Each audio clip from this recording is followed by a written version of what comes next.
사울이 잃어버린 암나귀를 찾아서 헤매는 내용이 나옵니다. 그래서 그 암나귀를 찾아 헤매다가 이제 사무엘 선지자를 만나게 되는 과정에 대해서 말씀하고 있었죠. 사무엘 선지자를 만나가지고 사무엘 선지자가 사울에게 무엇이라고 이야기하냐면요.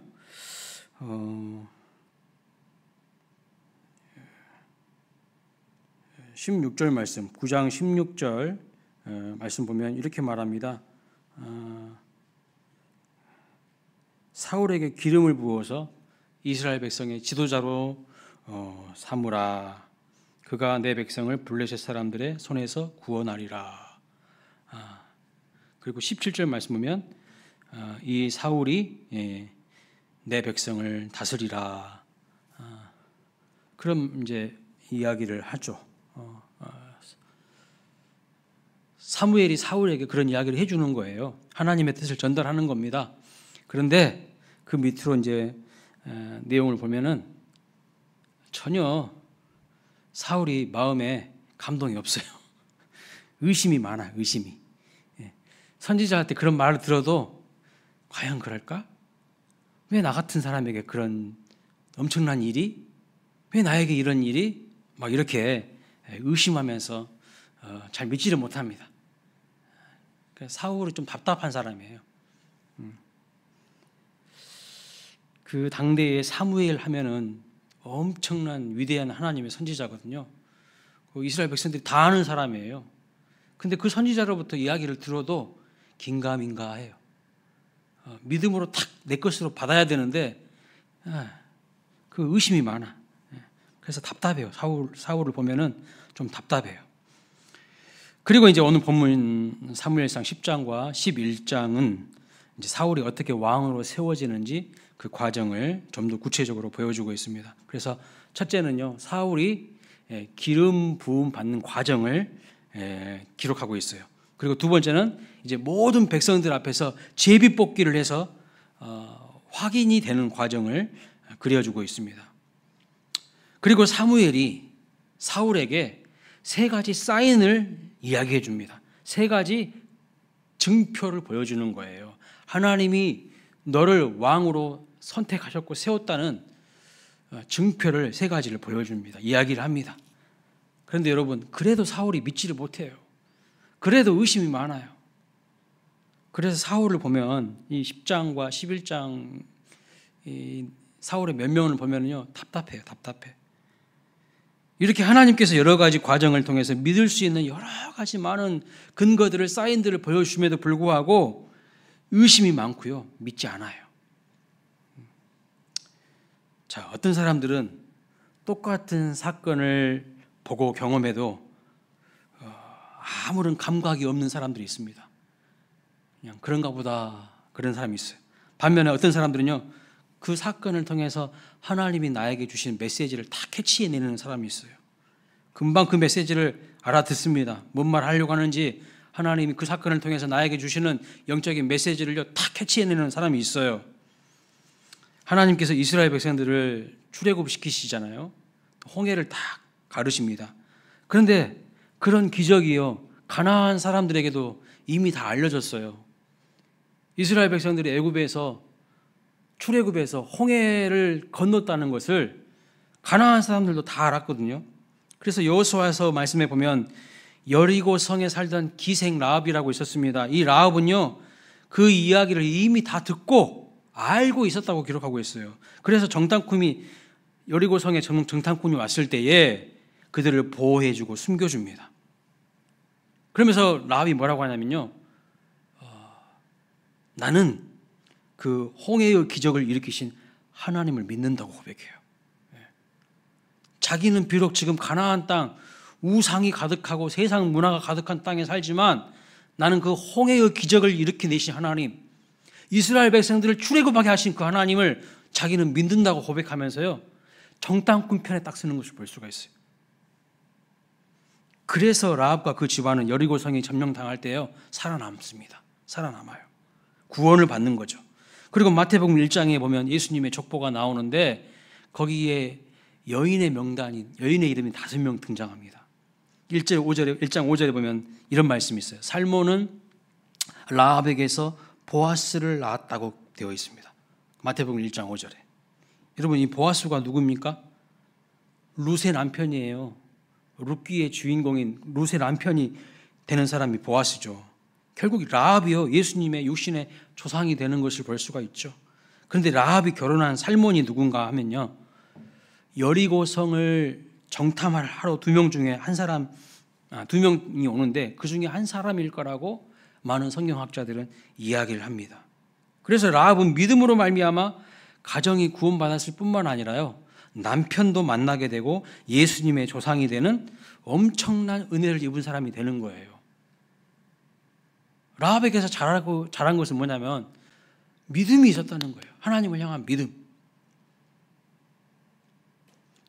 똑같은 소식을 가나안 사람도 들었을 거예요. 라합만 들은 게 아니에요. 이스라엘 백성들이 홍해 건넌 사건을 라합만 알고 있는 게 아니라 그 소식이 이미 가나안 땅에 다 퍼져 있어. 근데 누구는요, 똑같은 이야기를 들어도 삐딱하게 의심하면서 듣고, 어떤 사람은요, 그것을 믿는 사람이 있어요. 그래서 이 라합이 잘한 것은 믿은 거예요. 믿었더니 그냥 복이 넝쿨채로 들어오는 거예요. 그런데 오늘 본문의 사울은요, 하나님께서 역사하신 지금 현장에 있으면서도 안 믿어요. 안 믿어. 하나님의 선지자 사무엘이 이야기해도요, 의심해요. 안 믿어요. 어찌 그런 일이 나에게 있겠습니까? 안 믿어요. 여러분, 잠언 25장 13절에 보면 이런 말씀이 있거든요. 충성된 사자는 그를 보낸 이에게 마치 수수하는 날에 얼음 냉수 같아서 능히 그 주인의 마음을 시원케 하느니라. 여러분, 충성된 사람이 어떤 사람인 줄 아세요? 충성된 사람이요, 믿는 사람입니다. 믿는 사람. 그래서 충성되다라는 말을 영어 성경에서는요, faithful이라고 번역하고 있어요. faithful. 충성되다, 신실하다, 믿음이 있다, 다 같은 뜻으로 성경은 말씀하고 있다는 거예요. 믿는다는 말과 충성되다는 말이 같은 것입니다. 그래서 하나님의 마음을 시원케 하는 사람이 누구냐면 믿음이 있는 사람이라는 것이죠. 그래서 하나님은 누구를 통해서 일하실까요? 믿음이 있는 사람을 통해서 일하시는 겁니다. 똑똑한 사람을 통해서 일하시는 게 아니에요.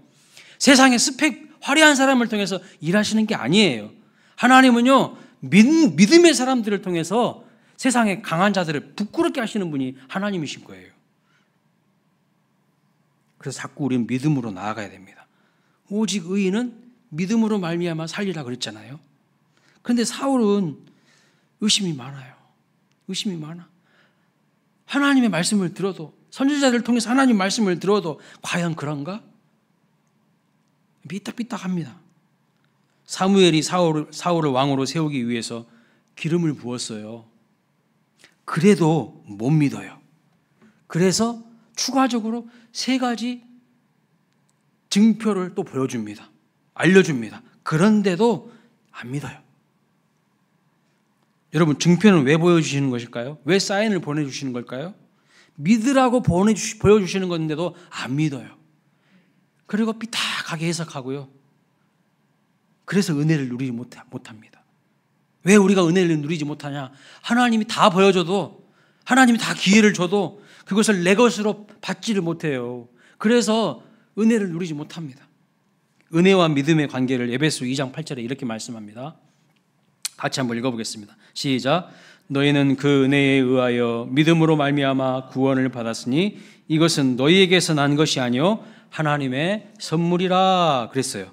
영어 성경 NASB 성경을 보니까요, For by grace you have been saved through faith 이렇게 말씀하고 있어요.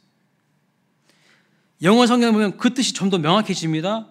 우리가 구원받는 것은요, 은혜에 의해서 구원받는다는 거예요. By grace, 하나님의 은혜에서. 그런데 그 은혜가 실질적으로 나에게 이루어지는 것은 믿음을 통해서라고 말씀하고 있어요. 믿음을 통해서, through faith라고 말씀하고 있어요. 단순히 이것은요, 영혼 구원을 말할 때만 적용되는 이야기가 아니라 우리 삶의 위기로부터, 우리의 삶의 고난으로부터 우리가 구원받는 것도 동일한 원리입니다. 믿음이 없으면 하나님이 우리를 위해서 준비해 놓으신 것이 있어요. 하나님께서 우리를 위해서 예비해 놓으신 것이 내 손에 하나도 쥐어주지 않습니다. 오카는 목사님께서 이 은혜와 믿음의 관계를 아주 적절한 비유로 이렇게 설명했습니다. 은혜는 샘의 근원입니다. 샘이에요, 샘. 한마디로 말하면. 믿음은요, 그 샘에 있는 물을 나에게로 연결하는 수로의 역할을 한다 했어요. 그러니까 믿음을 통해서 하나님의 은혜가 나에게 흘러 들어와서 우리를 살아나게 하고 우리에게 능력을 공급하시는 거예요. 그래서 믿지 않는 자는요, 수로가 끊어진 사람이에요. 하나님과 연결이 끊어진 사람입니다. 백날 천날 맨 땅에 헤딩해봤자 자기 수고와 자기 노력으로 자기 열심으로 살아봤자 하나님의 은혜를요 경험하지 못해요. 믿음이 없어요. 여러분, 샘에 있는 물이 오늘 우리 집에까지 오려면 어떻게 해야 되는 거예요? 수로가 있어야 되는 거예요. 수로가. 통로가 있어야 돼. 그것이 믿음이라고 말씀하고 있어요. 근데 이 수로가 끊어지고 하나님과 연결이 안 된 사람들이 많다는 거죠. 어떻게 하나님의 은혜를 누릴 건데요? 마실 건데요? 그래서 믿지 않는 사람들은요, 인생이 답답하고 안 풀리는 거예요. 안 풀려. 지금 이 사울은 사무엘 선지자가 하나님의 말씀을 이야기해도요, 안 믿어요. 그러니까 말씀을 딱 대할 때 느껴지는 느낌이 뭐냐면 답답하다는 거예요. 정말 바라는 것은 하나님과 여러분 사이에 믿음의 수로가 넓어지시고 견고해 주시기를 축원합니다. 크신 하나님의 은혜가 여러분 인생 위에 넘치시기를 축원합니다. 그러려면요, 건강한 믿음을 가져야 돼요. 하나님은 이미 많은 것을 다 준비해 놓고 계셔요. 그것을 내 믿음으로 끌어당겨야 되는데 그렇지 못한다는 거죠. 자, 사울이 앞으로 왕이 될 것이라는 기름 부음을 받았어도 믿음이 없으니까 또 세 가지 증표나 보여주십니다. 첫 번째 사인이 뭡니까? 2절에 보십시오. 2절에 보면 라헬의 묘실에서 두 사람을 만나게 될 것인데 그 두 사람이 암나기를 찾았다는 이야기를 할 것이고 집에 있는 네 아버지가 나기 때문이 아니라 너 때문에 걱정하고 계신다는 이야기를 들을 것이라고 사무엘이 이야기를 하는 것을 볼 수가 있어요. 이것이 바로 첫 번째 징표라는 겁니다. 그 내용이 2절에 나와 있죠. 자, 지금까지 사울이 헤매고 돌아다닌 것은 뭐 때문입니까? 뭐 때문이에요? 암나기가 사라져버려서 그 찾기 위해서 돌아다닌 것이잖아요. 그런데 그 문제가 해결되었다는 소식을 이제 비로소 듣게 됐다는 것입니다. 여러분, 우리 삶에 어떤 문제가 있는데 그것이 어느 날 풀려져요. 그것이 풀리도록 하는 것이 하나님이 주시는 작은 징조이고 사인일 수가 있다는 거예요. 여러분 삶 속에 어떤 문제가 있었습니까? 계속 해결되지 않는 문제가 있었습니까? 그런데 어느 날 그것이요, 딱 풀려져요. 그것이 이제 본격적으로 하나님이 어떤 일을 하실 거라는 사인일 수 있다는 거예요. 이런 사인을 믿고 나가면 정말 좋은데 의심이 많아가지고 잘 믿지를 못합니다. 근데 여기서 중요한 것이 무엇일까요? 2절 말씀에서 장소가 중요해요. 두 사람을 만나게 되는 장소가 어디라고 말씀하고 있습니까? 라헬의 묘실 곁이라고 말씀하고 있어요. 그리고 두 사람을 만납니다. 두 사람은요, 증인의 숫자예요. 율법을 보면 최소 두 사람 이상의 증인이 있어야 인정을 해주게 됩니다. 근데 이 라헬의 묘실에서 두 사람을 만나게 되죠. 이 라헬이 누구인지를 좀 알아야 돼요. 여러분, 라헬이 누굽니까? 라헬은 야곱의 부인이죠. 지금 우리 사회의 통용사무로 좀 받아들이기 어렵지만 야곱에게는요, 부인이 4명 있었어요. 한 명도 건사하기 힘든데 4명이나 대단하신 양반이야. 4명이나 있었어요. 그런데 이 4명의 아내 중에 야곱이 가장 사랑했던 여자가 누굴까요? 라헬이에요. 라헬, 맞아요. 그래서 이 여인과 결혼을 하기 위해서 야곱이 외삼촌 라반의 집에서 그냥 험악한 세월을 보냅니다. 고생을 합니다. 그리고 드디어 고생하다가 외삼촌 라반의 허락을 받게 되고 라헬과 드디어 결혼을 하게 됩니다. 첫날 밤을 잘 보내고 나서 아침에 해가 떠서 눈을 떠보니까 세상에 이런 일이, 야곱이 첫날 밤을 보낸 사람이요 라헬이 아니고 글쎄 라헬의 언니 레아였어요. 경천동지할 일이죠. 야곱은 레아에게는 마음이 없었거든요. 레아는 성경에 뭐라고 표현하고 있냐면 시력도 나쁘고 얼굴도 자유방임주의로 생겼다고. 얼굴도 자기 마음대로 생겼어요. 그러니까 별로 안 끌린 거야. 이성적으로 하나도 매력이 없게 느껴진 거예요. 그러니까 외삼촌 라반에게 완전히 섞은 거죠. 이런 말씀 드리기 좀 민망하지만 끼어 팔게 한 거야 그냥. 그래서 야곱이 라헬을 얻기 위해서요 7년을 더 생 고생을 합니다. 그렇게 해서 얻은 아내가 라헬입니다. 굉장히 사랑했던 여자예요. 라헬을 위해서 근 20년을 고생해요. 그 외삼촌 라반의 집에서. 그런데 이 라헬이 야곱에게서 낳은 자식이 2명인데 누구와 누구죠? 요셉과 베냐민이에요. 여러분 사울이 어느 지파 사람이죠? 베냐민 지파 사람입니다. 그런데 이 베냐민을 낳을 때 참 어려운 일을 경험하게 돼요. 창세기 35장 16절부터 20절 말씀 같이 우리 천천히 읽어보겠습니다. 시작. 그들이 베델에서 길을 떠나 에브라스에 이르기까지 얼마간 거리를 둔 곳에서 라헬이 해산하게 되어 심히 고생하여 그가 난산할 즈음에 산파가 그에게 이르되 두려워하지 말라. 지금 내가 또 등남하느니라 하매 그가 죽게 되어 그의 혼이 떠나려 할 때에 아들의 이름을 베논이라 불렀으나 그의 아버지는 그를 베냐민이라 불렀더라. 라헬이 죽음에 에브랏 곧 베들레헴 길에 장사되었고 야곱이 라헬의 묘에 비를 세웠더니 지금까지 라헬의 묘비라 일컫더라 그랬습니다. 여러분 라헬은 출산하고 있었는데 산모를 살리려고 하면 아이가 죽어요. 그런데 아이를 또 살리려고 하면요 산모가 죽어야 되는 그런 상황인 거예요. 그러니까 어머니가 자식을 살리기 위해서 죽은 거예요. 그렇게 해서 얻은 아들이 누굽니까? 베냐민이에요. 베냐민. 그런데 여러분 이 베냐민 지파 지난 수요일 예배 때 제가 말씀드렸죠. 사사기에 보면요 이 베냐민 지파가 아주 악한 짓만 골라서 하는 지파예요. 레인의 첩을요 집단으로 강간하고 살육합니다. 도륙합니다. 토막살이를 해요.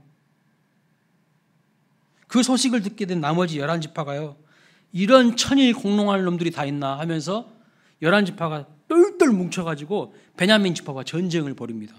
그래서 베냐민 지파는 대패하고 겨우 600명만 남아요. 그러니까 그 지파가 거의 완전히 씨가 마를 지경에 이르는 거예요. 이 일을 겪게 되면서 이제 베냐민 지파는 가장 연약하고 작은 지파로 전락하게 되는 것이죠. 자, 그러니까 라헬의 죽음을 담보로 이 땅에 존재하게 된 이 베냐민 지파는 사실 엄청난 은혜를 입은 지파입니다. 평생 은혜를 갚으면서 살아도 시원치 않을 지파인 거죠. 그런데 하는 집마다 못된 짓만 골라서 했다는 거예요. 우리는 이 베냐민 지파의 족적과 역사를 보면서 무엇을 보게 되냐면 인간의 진면목을 보게 됩니다. 인간이 어떤 사람들인가를 보게 되는 거예요. 인간의 실체를 보게 되는 것이죠. 그런데 놀랍게도 이 베냐민 지파에서 이스라엘의 첫 번째 왕이 나오는 겁니다. 이렇게 하나님의 은혜와 섭리 가운데 왕이 되었다면 하나님 앞에서 어떻게 해야 될까요?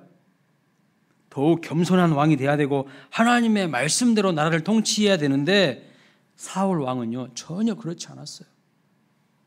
왕이 된 이후에 점점 타락하고 은혜를 망각해버립니다. 점점 타락하고 은혜를 망각해요. 자, 그래서 이 첫 번째 징표를 통해서 하나님께서 말씀하시고자 하는 의미가 뭘까요? 라헬의 묘실에서 두 사람을 만나게 하신 것은 무슨 의미를 가지고 있는 것일까요? 사울에게 이렇게 말하고 싶은 거예요. 너의 출발과 뿌리가 무엇인지를 확인해 보라는 거예요. 베냐민 지파가 어떻게 출발했으며 네가 어떻게 왕이 될 수 있는지를 확인하라는 거예요. 확인하라고. 그것은 오직 하나님의 은혜로만 설명될 수 있다는 겁니다. 그럼에도 불구하고 사울은요, 실패하는 왕이 되고 말아요. 왜요? 하나님의 말씀에는 관심이 하나도 없어요. 하나님의 말씀 우습게 여깁니다. 그래서 하나님이 이렇게 하라고 명령을 해도요, 불순종하기 바빠요. 그러나 사울의 실패로 하나님의 역사가 끝나는 것이 아니고 하나님의 나라가 중단되는 것이 아니고 두 번째 왕인 다윗 왕을 세우셔서 이 결국 메시아가 이 땅에 오시도록 하시는 것을 볼 수가 있어요. 하나님은 실패하시는 분이 없죠. 첫째 아담이 실패했어도 하나님은 둘째 아담이신 예수 그리스도를 이 땅에 보내셔서 마침내 우리의 구원을 다 이루게 하시는 것을 볼 수가 있습니다. 자, 두 번째 징표는 무엇입니까? 3절과 4절에 나와 있죠. 이번에는 베델로 올라가는 세 사람이 등장합니다. 이 세 사람이 각각 염소 새끼 3마리와 떡 3덩이와 포도주 한 가죽 부대를 가졌는데 그들이 사울에게 문안하고 떡 2덩이를 줄 것이라고 이야기를 이제 하는 것이죠. 그 이야기를 듣는 겁니다. 자, 여기 이 두 번째 징표에서도 장소가 등장하죠. 어떤 장소입니까? 세 사람이 어디로 올라가는 중이에요? 베델로 올라가는 중입니다. 여러분, 이 베델은 어떤 곳이죠? 베델? 야곱이 나그네 길을 시작할 때에 최초로 하나님이 그 야곱의 인생 가운데에 찾아오신 현장이죠. 돌베개에 베고 루스에서 야곱이 지쳐가지고 자요. 에이, 모르겠다. 80km 내가 도망쳐 왔는데 이제 지친다 하고 누워서 자. 돌베개 베고. 원래 그 이름은, 그 지역의 이름은 루스였어요. 그런데 야곱이 그 지명을 베델로 바꾸죠. 베델의 이름의 뜻이 뭡니까?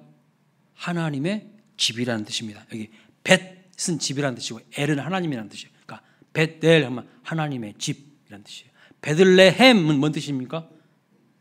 베들레헴, 떡집이라는 뜻이에요. 떡집. 자, 그러면 이 세 사람이요, 베델로 뭐 하려고 올라갈까요? 예배하기 위해서 올라가는 거예요. 예배하기 위해서. 이들은 예배자입니다. 그런데 이들이 사울을 만나서 뭘 줍니까? 떡을 줍니다. 몇 덩어리? 2덩이를 주죠. 3덩이 중에서 2덩이를 줍니다. 여러분, 이 떡은 구약시대에 하나님께 제사할 때 드리던 떡입니다. 그 떡을 뭐라고 하죠? 3글자로? 구약시대 하나님 앞에 제사할 때 드리던 떡, 진설병이라고 합니다. 여기 병은 떡병자예요. 떡병자. 이 떡은 하나님께 드리고 난 후에 누구만 먹도록 되어 있었냐면 왕하고 제사장들만 먹도록 되어 있었습니다. 그러니까 다윗도 나중에 보면 이 떡을 먹는 스토리가 성경에 나오는데 다윗이 떡을 먹으니까요, 사울이 아주 불쾌하게 생각합니다. 아주 불쾌하게 생각해요. 네가 뭔데 떡을 먹냐? 떡은 누구만 먹을 수 있는데? 왕과 제사장들만 먹을 수 있는데 네가 뭔데 떡을 먹냐고 굉장하게 사울이 불쾌한 감정을 드러내는 것을 볼 수가 있어요. 무슨 뜻이냐면요, 이미 떡이 다윗의 손에 쥐어졌을 때는 하나님께서 나라를 이제 사울의 손에서 다윗 쪽으로 그 촛대를 옮겼다는 뜻이에요. 사울은 그저 자리만 왕으로 앉아 있었습니다. 비극인 거죠, 비극. 왕이 왕으로서 역할을 전혀 하지 못하니까 하나님께서 사울을 폐위시키시고 마음에 합한 다윗을 세우시는 거예요. 지금 어쨌든 이 두 번째 징표가 보여주는 것이 무엇이냐면 사울을 공식적으로 이스라엘의 초대 왕으로 세우시겠다는 하나님께서 하나의 그림을 보여주시는 것이죠. 그래서 사울에게 떡을 주게 하시는 겁니다. 그런데 여러분, 사무엘 선지자가 말한 대로 다 이루어지죠. 사울이 이 모든 것을 다 경험을 하는데도 사울은요, 안 믿어요. 그러니까 답답한 사람이라는 거예요. 안 믿어. 어떻게 하면 나는 안 믿을까를 생각하는 사람 같아. 자, 여러분, 지금 이런 일이 일어날 확률이 어떻게 될까요? 이런 일이 일어날 확률이. 제가 수학을 잘하면 한번 계산을 해보고 싶을 정도인데 죄송합니다. 수학을 잘 못해요.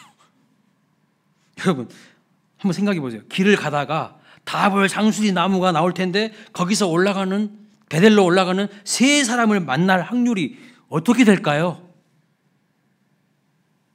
그런데 한 사람은 염소 새끼 3마리를 이끌고 있고, 또 한 사람은 떡 3덩이를 가지고 있고, 또 한 사람은 포도주 한 가죽 부대 가지고 있는 사람을 만나게 된다는 것입니다. 이것을 확률로 계산하면 정말로 일어날 가능성이 희박한 일이죠. 그런데 그대로 다 이루어지는 거예요. 그래도 안 믿어. 저 같으면요 당장 믿을 것 같아요.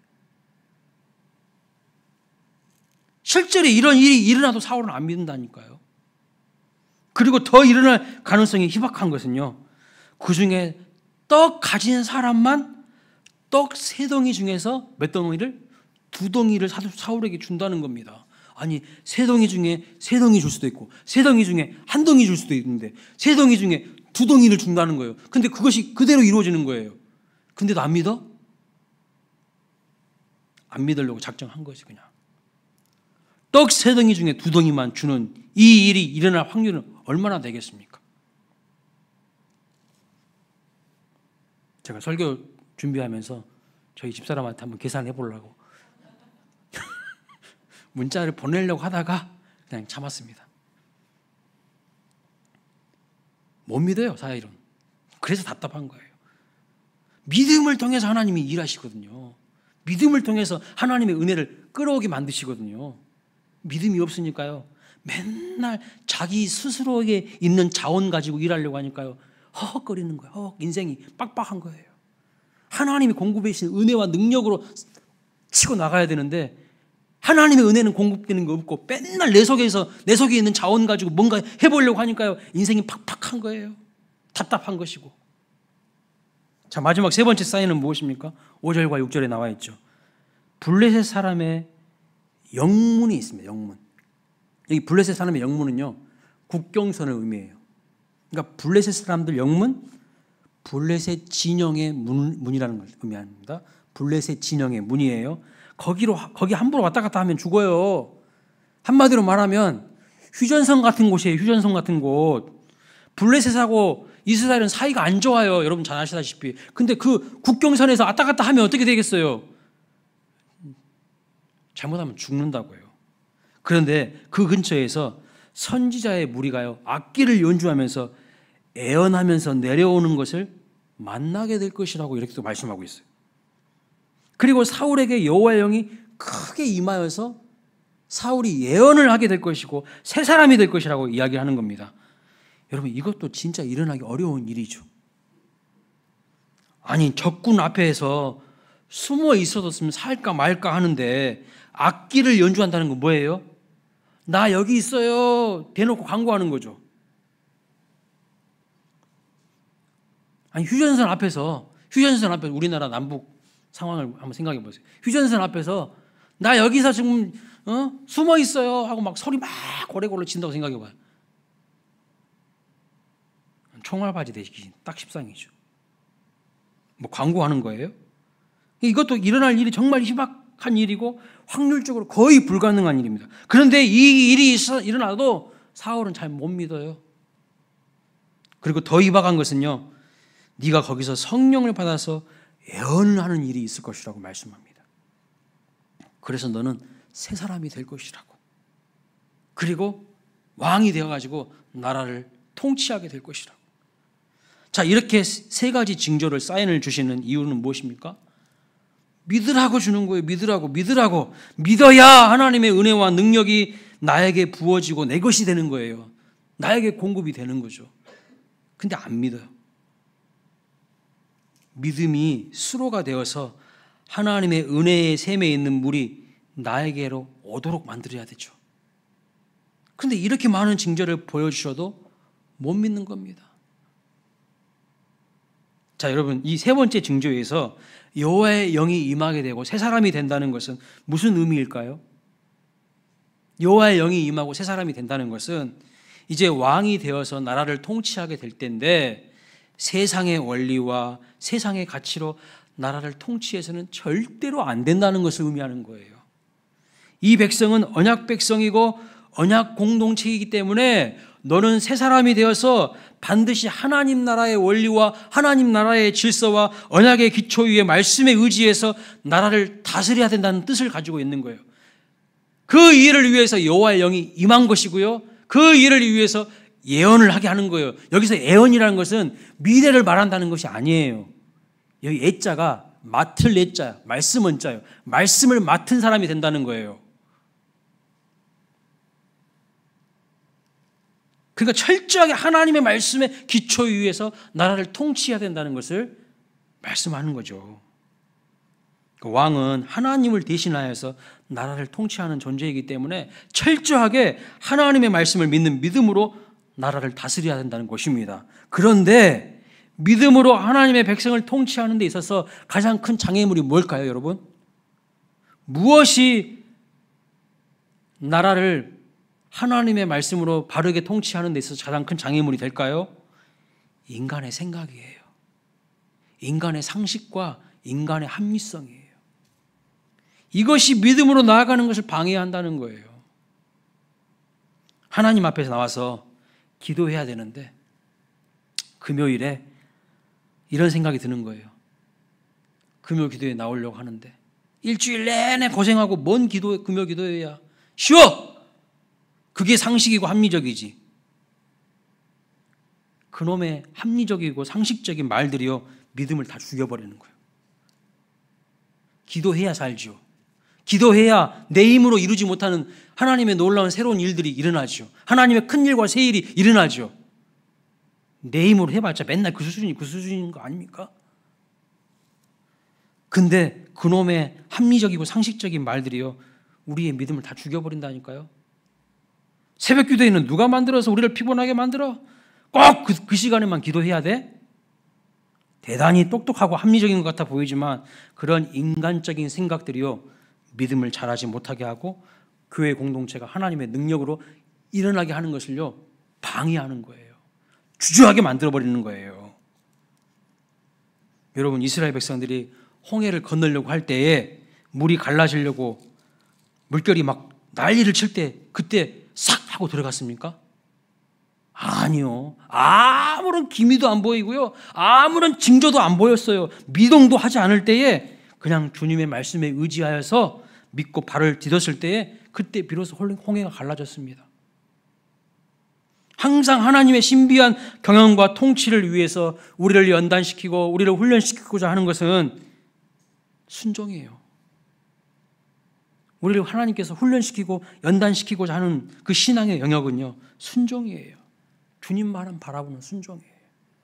그런데 무엇이 순종을 방해하는 줄 아세요? 그놈의 상식, 그놈의 인간적인 생각들, 합리적이라고 하는 것들. 하나님의 역사는요 그것을 뛰어넘어서 순종하는 사람이 경험하는 거예요.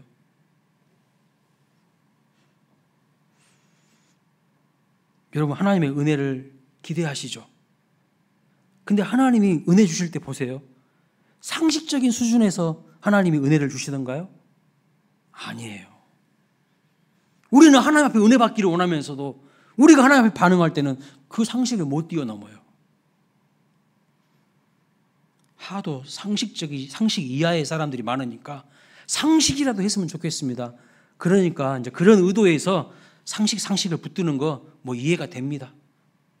그러나 믿음은 그게 아니에요. 자, 믿음이 없는 사울에게 확신을 갖도록 3가지의 증표를 보여주셨어요. 말씀하셨습니다. 그리고 한 가지 하나님이 명령을 하십니다. 사무엘 선지자를 통해서 이 사울에게 명령을 해요. 그것이 뭐냐면 기다리라는 말씀이에요. 기다리라는 거. 자, 성경 7절 8절 한 번만 같이 읽어보겠습니다. 시작. 이 징조가 내게 임하거든 너는 기회를 따라 행하라. 하나님이 너와 함께 하시느니라. 너는 나보다 앞서 길갈로 내려가라. 내가 내게로 내려가서 번제와 화목제를 드리리니 내가 내게 가서 내가 행할 것을 가르칠 때까지 7일 동안 기다리라 그랬습니다. 자, 3가지 징표를 통해서 바로 네가 하나님께서 사용하시는 이스라엘의 초대 왕인 줄로 알아라. 그렇게 말씀하시고 7일 동안 기다리라고 말씀하셨어요. 7일 동안 기다리라고. 여러분 이 7이라는 숫자는요 완전수예요. 히브리어 말씀에서 문법에서 7, 12 이런 숫자들은 완전수예요. 완전수. 그러니까 무슨 뜻이냐면 하나님의 완전한 타이밍 때까지 기다리라 이런 뜻이에요. 나라의 지도자로서 하나님 앞에서 받은 첫 번째 명령이 무엇이냐면 기다리라는 명령이었어요. 기다리면 내가 너에게로 가서 네가 어떻게 행할 것인지를 다 가르쳐 줄 것이라고 그렇게 하였습니다. 그런데 여러분, 인간이 제일 지키지 못하는 것이 뭔지 아세요? 기다리라는 것을 못 지켜요. 우리 인간의 본성이 기다리는 걸 못해요. 하나님의 말씀을 믿어야 기다릴 수가 있는데 믿음이 없기 때문에요. 인간적인 방법으로 다 우리가 대안을 미리미리 찾습니다. 그리고 하나님의 뜻도 아닌데요. 자기 마음대로 엉뚱한 일을 저질러요. 그리고 나서 두고두고 후회하는 거예요. 두고두고 후회해. 왜 그랬을까? 왜 그랬을까? 제가 전에 사역하던 교회에서 있었던 일인데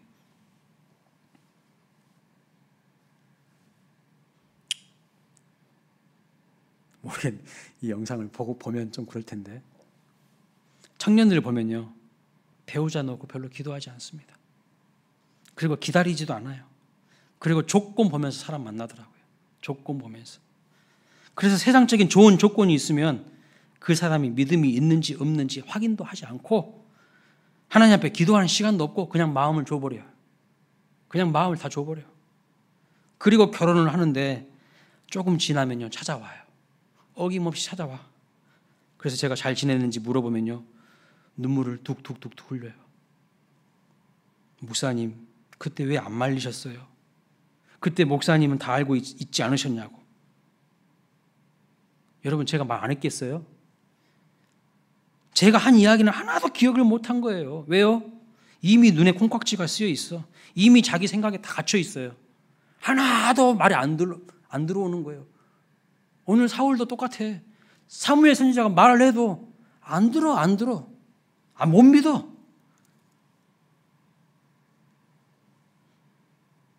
그리고 기다리지 못하고 덥석 결혼을 했네요. 근데 전혀 믿음이 없으니요. 이제 죽겠다고 하는 거예요. 죽겠다고. 못 살겠다고. 믿음이 있는 남자를 만나도 서로 다투고 갈등이 있을 때는 마음이 힘들고 사네 못 사네 하는데 믿음이 없는 남자는 오죽하겠습니까?